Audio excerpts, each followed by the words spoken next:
Hi everyone, welcome back to our channel. In this video, I'll be showing you the steps on how you can redeem or use your Microsoft gift card online. In order to do so, first thing, open up a web browser of your choice. On the search box, you need to type in redeem Microsoft gift card. And once you type in the link, you'll be taken to the other page where you'll be able to see a list of search results. Now on this interface, you need to slightly scroll down, and right in between, you'll be able to find an option as redeem a gift card or code to your Microsoft account. Just click on the link and then you'll be taken to this kind of interface. As you can see, right in between there is an option as redeem code. Just click on the link and it will take you to the other page where you'll be asked to sign in into your account. If you don't have an account, then make sure to create one just by tapping on create one, which is right at the bottom, and now enter in your login credential and then sign in into your account. After you're done entering your email address, next you'll be asked to enter in your password.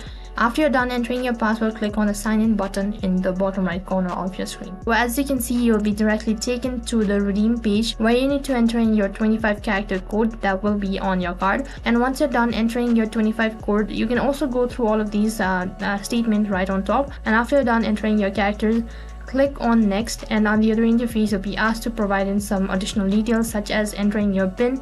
After you're done entering all of these information, click on redeem, and the information provided is valid. Then you successfully redeem your Microsoft gift card. So in this way you can redeem your Microsoft gift card online. That is all for this video. I hope the video was helpful. Make sure to like, share and subscribe to our channel. Thank you for watching.